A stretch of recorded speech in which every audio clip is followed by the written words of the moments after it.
have you guys got together and got everything that you want to submit as evidence? Well, the two teams are submitting the same. The joint, yeah. Okay. You have everything? Okay. Yeah. Yes.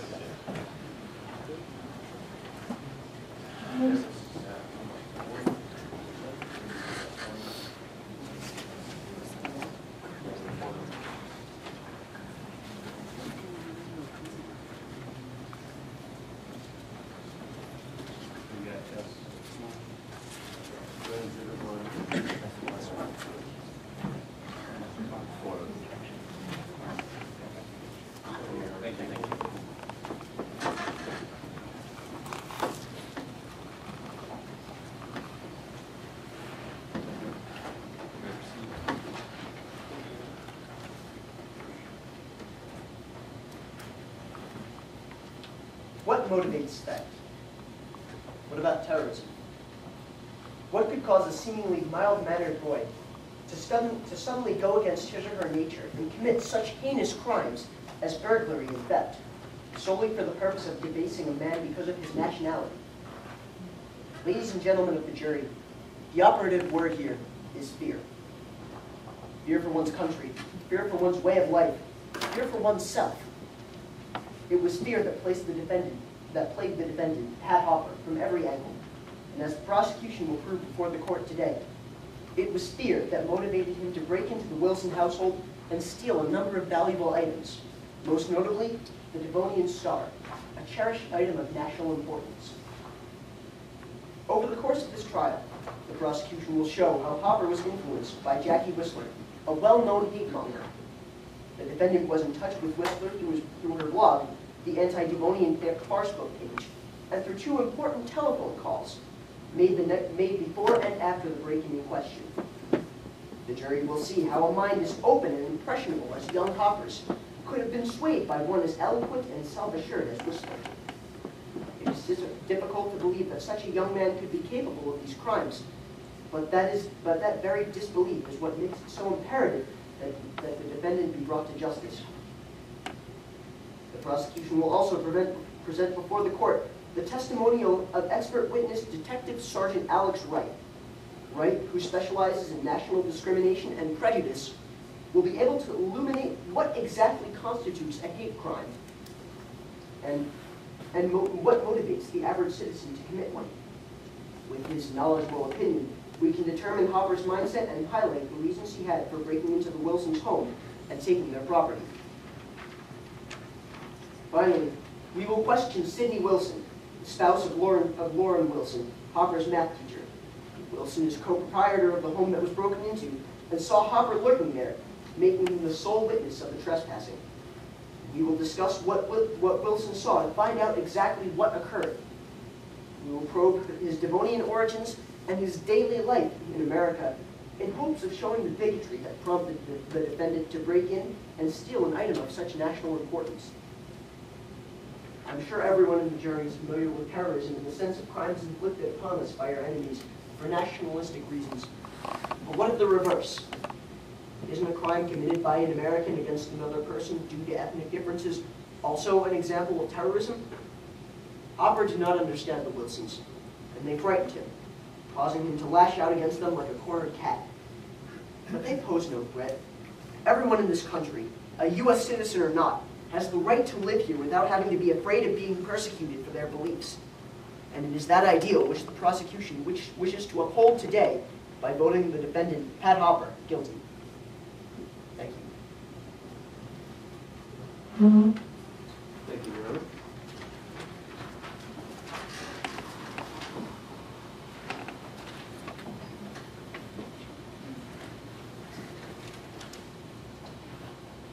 Good evening, Your Honor. Good evening, ladies and gentlemen of the jury. My name is Andrew Harris, and this is my co-counsel, Rob Mabry. Together, we're here to present to you the case of the state versus Mr. Pat Hopper. Now, we represent the defense of Mr. Pat Hopper. As this is a criminal case, your vote must be unanimous in order to convict my client, Pat Hopper. And as this is a criminal case, the burden of proof rests on the state, and the state retains that burden of proof throughout the entirety of the case. What this means is that my co-counsel and I don't have to prove anything. We don't have to prove anything because my client, Mr. Pat Hopper, is cloaked in the presumption of innocence. He is presumed to be innocent right now. He was presumed to be innocent when the state delivered their opening, and he will still be presumed to be innocent throughout the duration of this case. It is only until and unless you return a vote of guilty that my client is no longer cloaked in the presumption of innocence. Now, my co-counsel and I may not have to prove anything, but we are still here for a reason. We're here to tell you about Mr. Pat Hopper. See, Mr. Pat Hopper's a kid. He's a student at Metropolitan High School. He's probably a lot like the kids you know. But one thing about Mr. Pat Hopper that makes him special is that he's very passionate about the sport of basketball. You see, Mr. Pat Hopper is a stellar athlete, and he's a stellar teammate on the Metropolitan Varsity High School team. In fact, he's so good that he's been offered a scholarship to go to college to further his education. He's been given an opportunity. You will hear from our witness, Coach Jamie Ringer, about the specifics of this scholarship. You will hear from her about Mr. Pat Hopper's character. You will hear about the relationship that they've built over the last few months. Now, unfortunately, on June 11th, 2010, Pat Hopper entered the home of the Wilsons on 65 Newton Avenue, the home of his math teacher and his math teacher's spouse. He was there to return a math test, which he had kept after the class that day in order to gain extra time because he was concerned about the quality of the test and how he had performed on it.